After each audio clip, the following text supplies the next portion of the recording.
आकाशवाणी नागपूर. मेधा नांदेडकर आपल्याला प्रादेशिक बातम्या देत आहे. ठळक बातम्या. संरक्षण मंत्री राजनाथ सिंग यांचं समान पद समान निवृत्ती वेतनचा तिसरा हप्ता जारी करण्याचे निर्देश. वसुबारसनं आज दिवाळीची सुरुवात, खरेदीसाठी बाजारात गर्दी. राज्याच्या पहिल्या निर्यात प्रोत्साहन धोरणाला राज्य मंत्रिमंडळाची मंजुरी. राज्याची निर्यात 150 अब्ज डॉलर्सपर्यंत वाढवण्याचं उद्दिष्ट.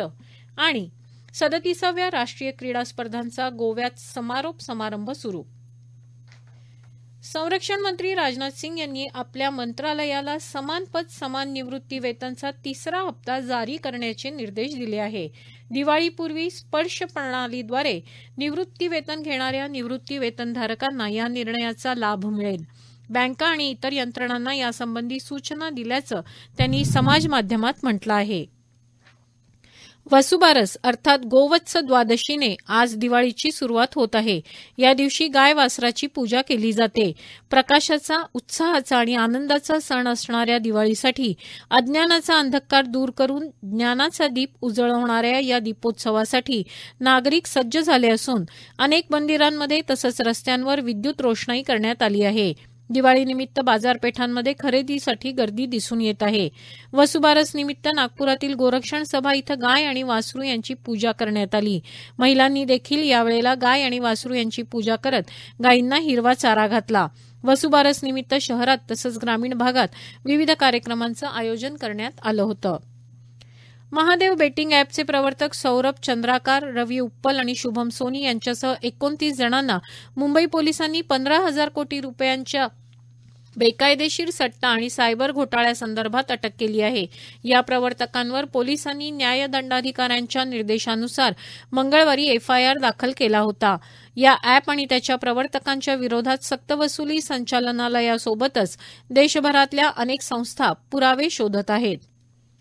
ऑनलाईन पर्यटन सेवा कंपन्यांनी कोरोना काळात रद्द झालेल्या सहलींचे पैसे नोव्हेंबरच्या तिसऱ्या आठवड्यापर्यंत परत करावेत असे आदेश ग्राहक हक्क संरक्षण मंत्रालयानं दिले आहेत. काल या संदर्भात झालेल्या बैठकीत हा निर्णय घेण्यात आला. या बैठकीला मेक माय ट्रिप, यात्रा अशा कंपन्यांचे प्रतिनिधी उपस्थित होते. या संदर्भात पैसे परत करण्याचे आदेश सर्वोच्च न्यायालयानंही दिले होते. 2020 मध्ये परत करण्याचे पैसे अद्यापही परत केले गेले नसल्याचं ग्राहक हक्क संरक्षण मंत्रालयाच्या लक्षात आल्यानंतर त्यांनी आपणहून याबाबत बैठक घेऊन हे पैसे लवकर परत करण्याचे आदेश दिले आहेत. भारत पाकिस्तान फाळणीच्या वेळी पश्चिम पाकिस्तानातून आलेल्या निर्वासितांना नागपुरात भाडेपट्टे वाटप करण्यात आलं आहे. काही ठिकाणी निर्वासितांनी अतिक्रमण केलं. त्या सर्व निर्वासितांना कायमस्वरूपी पट्टे वाटप करण्याबाबत शासनानं मार्गदर्शन करावं असं आवाहन जिल्हाधिकारी डॉ. विपिन ईटनकर यांनी केलं आहे. या प्रादेशिक बातम्या आपण आकाशवाणीच्या नागपूर केंद्रावरून ऐकत आहात. निर्यातीला वेग देण्याच्या दृष्टीनं तयार केलेल्या राज्याच्या पहिल्या निर्यात प्रोत्साहन धोरणाला काल राज्य मंत्रिमंडळानं मंजुरी दिली. मुख्यमंत्री एकनाथ शिंदे यांच्या अध्यक्षतेखाली मुंबईत झालेल्या बैठकीत हा निर्णय मंत्रिमंडळानं घेतला. हे धोरण 2027-28 पर्यंत राबवलं जाणार असून त्यामुळे राज्यात अंदाजे 25,000 कोटी रुपयांची गुंतवणूक होईल अशी अपेक्षा आहे. सध्या राज्याची निर्यात 72 अब्ज डॉलर्स असून ती 150 अब्ज डॉलर्सपर्यंत वाढवणं, निर्यातीभिमुख पायाभूत सुविधा विकसित करणं तसंच 2030 पर्यंत देशाच्या $1 ट्रिलियन निर्यातीच्या उद्दिष्टात राज्याचा 22% सहभाग साध्य करणं ही या धोरणाची उद्दिष्ट आहे.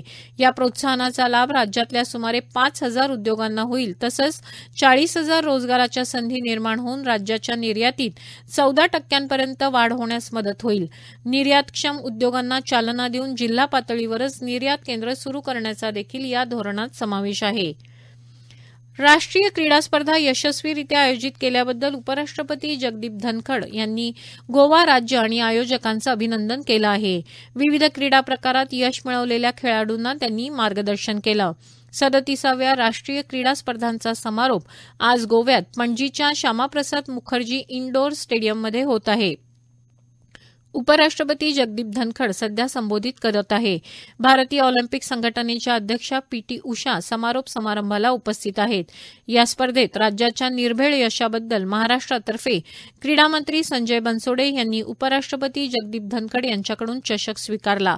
या स्पर्धेत खो खो क्रीडा प्रकारात महाराष्ट्रानं सलग तिसऱ्या वर्षी महिला आणि पुरुष गटात दुहेरी विजेते पदकाचा मान पटकावत हॅट्रिक साधली. अशी कामगिरी करणारा महाराष्ट्र देशातला पहिलाच संघ ठरला आहे. राज्य लोकसेवा हक्क आयुक्त अभय यावलकर उद्या 10 नोव्हेंबर रोजी नागपूर दौऱ्यावर येत आहे. या दौऱ्यादरम्यान ते उमरेडचे उपविभागीय अधिकारी यांच्याशी चर्चा करून आढावा घेणार आहेत.